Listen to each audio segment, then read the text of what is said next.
Gente, todo mundo tem um amigo que fala que você não pode, principalmente quando você mora numa democracia trans, que é quando, na verdade, é uma ditadura que se sente democracia. Eu não posso falar longe de mim, mas meu amigo Milei pode.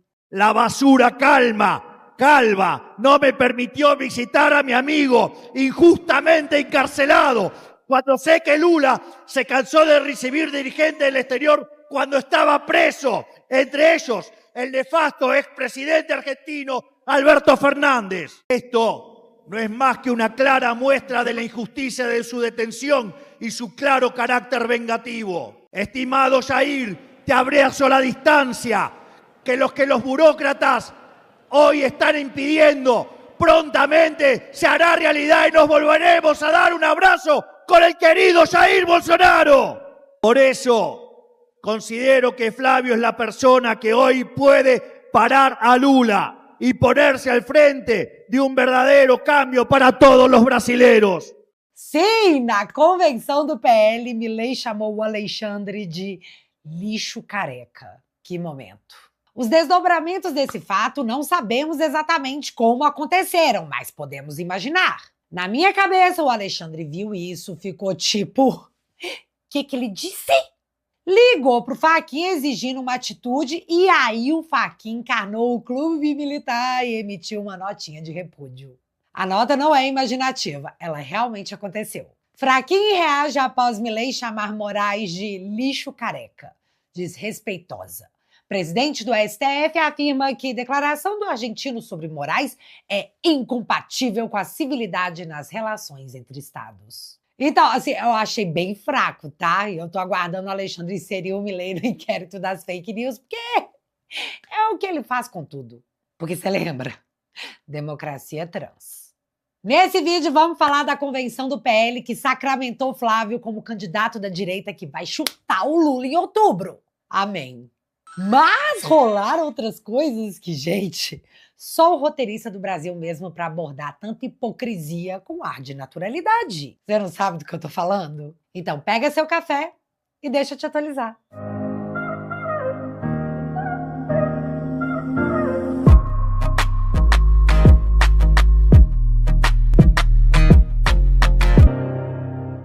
Antes de falar da convenção do PL, vamos às outras coisas que aconteceram, porque isso aqui é Brasil. Eu amo a política brasileira porque em nenhum outro lugar do mundo uma frase consegue envelhecer em 4 minutos. Lula olha para uma câmera e manda: quem meter o dedo na eleição brasileira vai apanhar. E eu ouvi isso e pensei: caramba, as eleições viraram obra de arte? Não toque, não fotografe e fiquem longe, crianças. Calma, gente. Não eram as eleições mais transparentes do planeta? Ou a transparência agora é tipo contrato de banco, que você pode confiar, só é melhor não ler. Vamos montar o quebra-cabeça, porque isoladamente cada notícia pode não fazer muito sentido. O problema começa quando você coloca uma do lado da outra. Aí parece que o roteirista estava bêbado. Segundo reportagens, integrantes ligados ao governo Trump pretendiam vir ao Brasil para tratar de questões relacionadas ao processo eleitoral e dar uma olhada nas nossas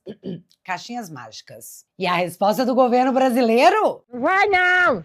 Ele não vai não! Governo Lula nega visto à missão do Departamento de Estado americano dos Estados Unidos. Sem visto, sem visita e fim de papo. Até aí, soberania, blá, blá, blá, igual a soberania da Nicarágua que acabou com as eleições e fazer o quê, né? Nicarágua é soberana, o povo que se lasque, mas é soberania. Só que aí a minha memória começou a me atrapalhar porque lembrar das coisas dá problema em Brazuela. Vamos para 2022. A Casa Branca apareceu dando declarações dizendo que o sistema eleitoral brasileiro era confiável, seguro, modelo e que era para todo mundo ficar sussa porque os americanos iriam monitorar as eleições. Naquela época, gringo falando da eleição brasileira era maravilhoso, virava manchete positiva, era quase um selo de qualidade. Então deixa eu entender. Quando o estrangeiro elogia, pode. Quando ele quer acompanhar para ver se tá tudo certinho, vira um problema? Vocês não adoram quando a lógica muda de roupa bem no meio da conversa? Mas pera que melhora, tipo, muito, porque em 2023 aconteceu a eleição na Argentina. Aí, você sabe o que o Lula fez? Surgiram reportagens à época dizendo que os marqueteiros brasileiros enviados por Lula atuaram na campanha do Sérgio Massa para impedir que o Milei vencesse no primeiro turno as eleições da Argentina. Quando esse bafafá explodiu, o Lula bancou o Bonner no melhor estilo. Eu, candidato. Mas o episódio ganhou as matérias de todos os jornais na Argentina e de alguns aqui no Brasil também. E o mais legal é que o Milei é aquele cara vingativo, já que ontem ele foi até o Twitter e repostou a matéria dizendo: nunca vamos esquecer. Tchau. E se você não gosta do Milei, eu não vou andar com você no recreio. E essa postagem do presidente da Argentina é bem compreensível, já que ninguém gosta de ver presidente de outro país influenciando a campanha do adversário. Então, ele meteu um chumbo trocado não dói? Supera. Mas eu ainda estava tentando descobrir qual é a tabela oficial que estava valendo. Brasileiro participando de campanha na Argentina é intercâmbio democrático. Americano querendo acompanhar a brasileira é interferência. Então, existe um manual, eles só não publicaram. Porém, existem pistas do porquê Lula não quer deixar os enviados de Trump darem uma olhadinha em como as coisas vão acontecer por aqui em outubro. Essa semana, o Trump voltou a falar sobre as eleições da Venezuela e foram divulgados documentos ligados à investigação do FBI envolvendo os nossos vizinhos. A conclusão das investigações é que as eleições por lá foram manipuladas e eles sabiam exatamente como havia ocorrido. Sério, eu queria contar pra vocês como que eles descobriram que as eleições na Venezuela foram fraudadas, mas eu tenho uma decisão me proibindo falar de urna eletrônica. Democracia trans. Aí, dias depois desse ocorrido, surge essa notícia da tentativa de envio dessa missão ao Brasil e o governo brasileiro falando: não, Trump, obrigado, tudo de bom. E aqui, eu não tô dizendo que uma coisa tenha relação com a outra, porque eu não sou louca. Eu sei muito bem o país que eu vivo para poder levantar a possibilidade de tal relação. Mas, se isso fosse roteiro de série, o diretor deveria estar muito feliz, porque a sequência ficou boa demais. E ainda tem o fato que o Maduro está preso nos Estados Unidos há meses, entendendo que a comunidade mundial já esqueceu que ele existe. Vai que ele trocou uma ideia com alguém aconselhando a não mexer nessa história de eleições na América do Sul, porque pode dar um trabalho danado. E calma. Isso é só deboche misturado com conspiracionismo, antes que alguém peça uma perícia na minha ironia. E ainda falando de eleições, porque, meu amigo, estamos entrando no período eleitoral e o assunto é esse mesmo, voltamos às falas do Milei, onde ele demonstra sua fúria com a justiça brasileira, que não o deixou visitar um amigo injustamente preso, o presidente Bolsonaro. O Milei relembra que quando Lula estava preso, o Alberto Fernandes, ex-presidente da Argentina, o visitou na cadeia. Mas tem um outro ponto aí. Cristina Kirchner, ex-vice-presidente da Argentina, está presa em domiciliar por corrupção. E aí o Lula foi até lá, visitou a Cristina em sua casa e saiu da casa da Cristina, que estava em domiciliar, pedindo Cristina livre. Vocês estão entendendo que é só o Bolsonaro que não pode mesmo? Com o Lula nos dois cenários era solidariedade internacional. Agora com o Bolsonaro é não, porque o Alexandre não quer. Fim. Vocês estão percebendo que eu nem tô opinando nas coisas? Eu tô só colocando as manchetes em ordem cronológica? Quem tá criando esse stand-up é a realidade, que é o que tudo isso se transformou. Um show. Ou você ri, ou você chora. Não tem meio termo. Mas o ponto que realmente me chama a atenção nem é o Trump, nem o Milei, é como a mesma situação muda completamente de nome dependendo do personagem. E talvez exista uma explicação para tudo isso. Ou talvez a política tenha simplesmente desenvolvido um superpoder, o de transformar exatamente a mesma atitude em virtude ou escândalo. Depende de quem está praticando. E, sinceramente, esse é um talento que série nenhuma jamais conseguiria escrever porque ficaria inverossímil demais. Coisas que só o Brasil da democracia trans do Lula faz por você. Vamos agora falar da convenção do PL. E nessa hora aqui caiu um tsunami nos meus olhos. Isso que vocês estão vendo aqui não sou eu. Isso é uma simulação da minha imagem e da minha voz feita com inteligência artificial. Como todos aqui sabem, eu estou preso e calado por uma decisão injusta e arbitrária baseada em algo que eu nunca fiz. Mas eu garanto, nenhuma prisão vai calar o sentimento de esperança que despertamos. Nenhuma prisão vai calar milhões de brasileiros que acreditam no nosso país. Por isso, peço que vocês recebam de braços abertos a pessoa que escolhi para me substituir, sangue do meu sangue, meu filho Flávio. Vem com fé. O Brasil tem futuro e o futuro é Flávio Bolsonaro presidente. Bicho, que saudade desse homem. A justiça no Brasil chegou ao ponto de tentar de todas as formas desaparecer totalmente com a imagem do Bolsonaro, com a sua voz. Bolsonaro, para existir, teve que ser reproduzido por inteligência artificial.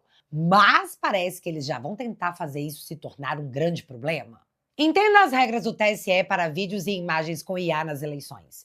Vídeo que simulou o pronunciamento de Jair Bolsonaro na convenção do PL deve motivar questionamentos da Justiça Eleitoral. Claro que deve. Mas quais seriam as regras? Segundo a matéria da CNN, a regra é que o uso não foi proibido desde que se deixe claro que o vídeo era uma IA. E a campanha do Flávio deixou isso bem claro logo no início. Mas mesmo assim, deputado aciona PGR contra vídeo de IA com mensagem de Bolsonaro. Petista afirma que material usado para impulsionar Flávio Bolsonaro pode violar a resolução do TSE sobre deepfake.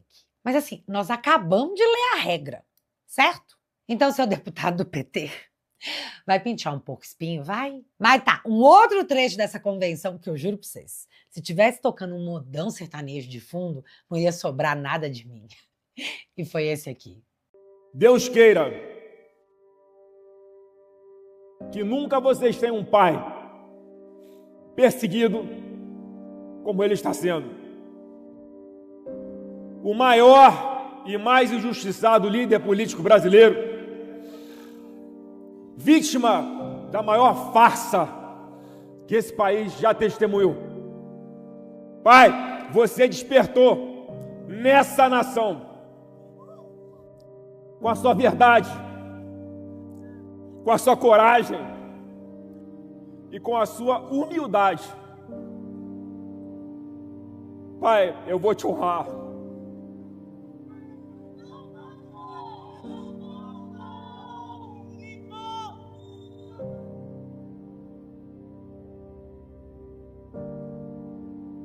Pai, eu vou te honrar e você vai colocar essa faixa de presidente em mim em janeiro do ano que vem. Amém, Jesus. Em nome de Jesus. Muito emocionante a fala do presidente Flávio. Mas olha, foi igualmente emocionante ver a família se unindo por um bem muito maior. A nossa nação. Para aqueles que estão estressados e já desistindo desse pequeno percurso que veio até aqui para garantir essa candidatura, eu aviso, vai ser todo dia estressante, porque a gente não vai conseguir conviver, baixar a cabeça para que essas pessoas sigam colocando adiante outros interesses, de repente até de narcoterroristas, que mata você por conta de um celular, e até hoje você se pergunta por que é que esse problema não acaba no Brasil. O Flávio Bolsonaro está colocando uma mira na cabeça dele, igual a mira que o Milei já tem, mas ele está fazendo isso porque ele sabe exatamente qual é a nossa missão de combater essa corja do Foro de São Paulo, os radicais de esquerda, e deixar um legado para o país, porque assim como o Milei falava, né? Eu não vim aqui para conduzir a cordeiros, eu vim aqui para despertar leões. Esse movimento orgânico, representado acima de tudo por um tal de Jair Messias Bolsonaro, gerou um despertar de uma nação, abriu os olhos das pessoas para a força do sistema e o que ele faz com quem se levanta contra ele. Nosso pai é vítima diária desse sistema e agora você também está sendo atacado por ele, com toda a força. Mantenha a cabeça erguida, a espinha ereta e o coração tranquilo. Estamos todos contigo. Haja o que houver. O Brasil não aguenta mais 4 anos de PT. E é a nossa última chance de livrar o país desse sistema tóxico da esquerda e resgatarmos o que sobrou da democracia do nosso país. Já vencemos algumas batalhas e também enfrentamos derrotas, mas não desistiremos, não recuaremos, porque Deus está conosco. Essas eleições serão decididas por vocês. Vocês estão no dia a dia das cidades, das famílias, dos trabalhadores, dos jovens e dos eleitores que ainda estão indecisos ou sem esperança. São vocês que podem conquistar cada voto, recuperar cada esperança e trazer mais brasileiros para esse projeto de edificação da nossa nação.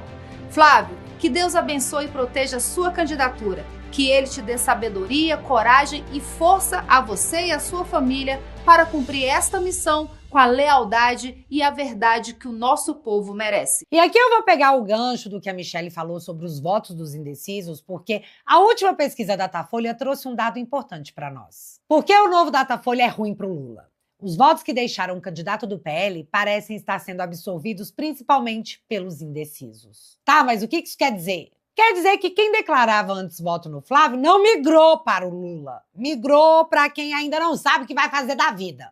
Ou seja, esses votos estão soltos por aí, esperando o convencimento para se decidirem. E é essa galera que vai decidir a eleição. Tem nada perdido nessa bagaça não, tá? Aliás, muito pelo contrário. A eleição tá aberta. E agora nós temos a tragédia recente dos últimos 4 anos de Lula para dizer pro coleguinha que se ele não gosta do Bolsonaro, tudo bem, mas que ele tem amor ao próprio bolso, já que o Lula destruiu esse país. E a prova tá logo ali, em qualquer supermercado. Então é isso, galera. Foi dada a largada para a missão. Resgatar esse país. Ou a gente ganha, ou a gente vai ter que deixar a nossa nação. E deixá-la não é uma opção. Então só resta vencer. E que fique claro, esse não é mais o plano. Esse é o fato. E antes desse